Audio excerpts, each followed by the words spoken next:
If content creation and writing is not your natural thing, then thinking of what to post on Instagram can be daunting, especially if you're now really ready to embrace it and start growing your account. In this video, I'll talk about 5 types of content that you can create for your Instagram posts that your audience will love and engage with, so that you can get more likes, shares, comments, and follows. Stay until the end, and I have a bonus for you that will completely change your perspective and will make posting on Instagram so much easier. Before we start, if you would also like to know how to take great pictures for your Instagram, I've posted a link below in the description to my other video where I talk about how to take great Instagram pictures without extra equipment and how to never run out of them. The first type of content is breaking down the hypes in your industry. What are the hypes in your industry? It's overpromising titles like this: get 10,000 followers in a month, or build your email list from 0 to 1,000 in 2 weeks, or get fit in 10 days. So these are the titles that are meant to inspire us and show us that everything is possible, and they're also meant to sell. At the same time, they're also setting a new standard for your audience, or new perceived standard for your audience, that they should be able to achieve everything in pretty much 10 days. So these titles have 2 sides to them. On one hand, they give you hope that you can achieve anything. On the other hand, they set huge expectations that in 10 days you should be able to do anything. You should be able to lose 10 pounds in 10 days, you should be able to build your Instagram following to 10,000, you should be able to build your YouTube subscribers to 1 million, etc., etc. And while all these things might be possible for somebody who is further along their journey, so for example, if you already have 1 million followers on Instagram, adding an additional 10,000 could be a day's work for you. Or let's say if you already make 50,000 a month, then adding an extra 5,000 should be relatively easy, or could be relatively easy. These types of titles usually target people who are beginning their journey, whether they're starting a business or they're just starting to get in shape or lose weight, or whatever it may be. And usually if you're just starting out on your journey, be it entrepreneurship, learning how to cook, learning digital marketing, you don't yet have your systems in place. So you will have to experiment and understand what works for you and what doesn't work for you before you actually start to see this type of growth. So most likely you will not be able to achieve the 10,000 followers in a month, or 1,000 subscribers in 2 weeks, or get in shape in 10 days. And same goes for all other promises. And oftentimes this leads to perception of failure, disappointment, and self-doubt. So one type of content that you can create for your audience is posts that break down those crazy expectations and those crazy hypes, and that tell people that they are okay where they are, that tell people that their progress is perfectly fine. So for me, a post that said that it's okay to give ourselves a break and not feel guilty because we're not experiencing exponential growth every single day performed really well, because a lot of people resonated with it, a lot of people in my audience. The second type of content is inspirational content, painting a dream. People come to Instagram to get inspired. Think about it, when you scroll through your feed, you're looking for inspiring, beautiful pictures, inspiring text, motivational quotes. You need to do exactly the same for your audience. Show them the dream. Share an inspirational and transformational story with them. Let's say how you grew your business from 0 to wherever you are right now, or how you got in shape in a year, or whatever it may be that is relevant for your audience. Posts that start with the word imagine. These are the types of posts that let people forget their boundaries and forget their fears and imagine that anything is possible. Again, so my audience is entrepreneurs. So this post did really well, where I said, imagine your dream, and then imagine your dream 10 times, and then your dream looks pretty achievable. So that generated a lot of engagement because it gave people a slightly different perspective on what is achievable. This post helps people dream bigger, look at their own dream from a different perspective, and realize, indeed, if I can imagine tenfold my dream, then my dream is pretty achievable.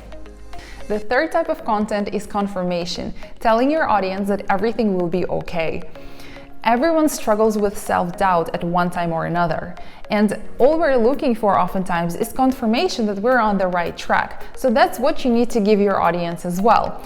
To give you an example, let's say you're baking a cake and all you have is a recipe, and that is if you're not an expert in this. You're baking a cake and you're always will be wondering whether the dough is the right consistency, whether once the cake is in the oven, whether it's ready or not. And you will always be looking for confirmation. So if you have somebody next to you who is an expert in cake baking, you will always be asking them, do you think this is right? Do you think this dough looks right? Do you think it's ready? Sometimes even if you don't have an expert next to you, I would be asking my husband, do you think this is ready? And he's never baked a cake in his life. If you're like me in cake baking, let me know in the comments below. See what I just did there? I just looked for confirmation that I'm not the only one like this. If you're not an expert, it's very common to be looking for confirmation from others. That's just our human nature. So your audience will appreciate some confirmation from you because at the very least they perceive you as a peer, if not an expert. That's why they're following you, otherwise they wouldn't be following you. So whatever you're selling, be it a product or a service, is probably meant to resolve somebody else's struggles or problems. So it's your job to tell people that they will be okay because you are the expert in that field. So let's say you're selling cake making courses, you will become much more relatable if you tell your audience that they will be able to make that beautiful cake for their son's or daughter's birthday party.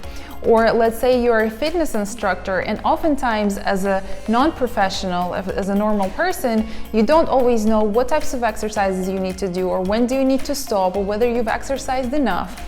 So your job is to tell your audiences they will be okay, that they're on the right track. It's basically just confirmation that they're doing the right thing.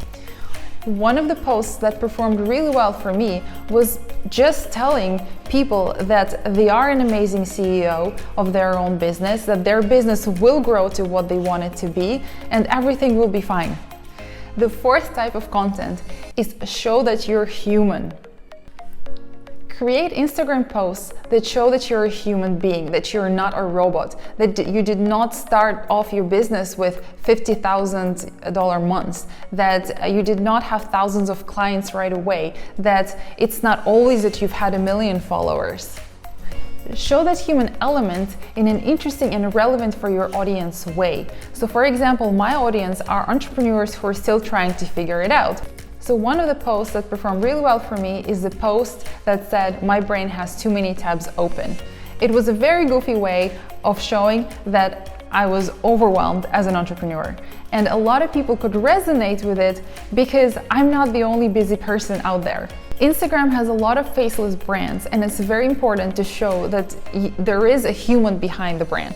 While it's okay to show that you're human, don't share anything that would take away your authority. So for example, if you're a life coach, perhaps don't share things like I have no idea what to do with my life, even though it might be the case sometimes. However, if let's say you're getting a parking ticket while you were away for 2 minutes, it's okay to share life just happens, so that your audience sees that you don't have it figured out all the time and have it all together every single day, but at the same time you are showing that human element to them.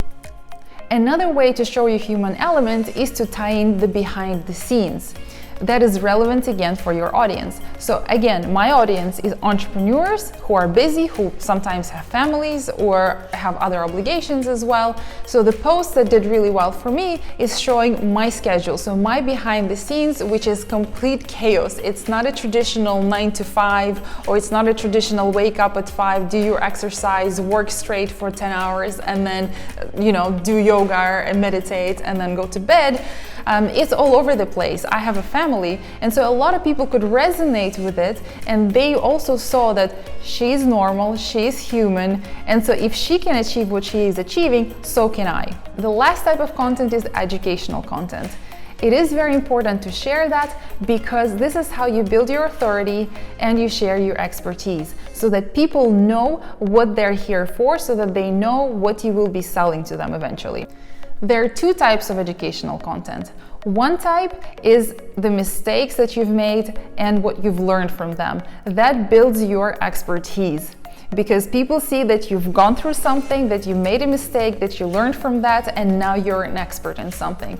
So for example, the post that resonated very well with my audience is the one where I shared I spent $1,000 on ads. It didn't get me anywhere. It got me 0 results. However, from there, I learned how to use ads properly for my business in a way that actually gives me results. That is the type of posts that I share with my audience.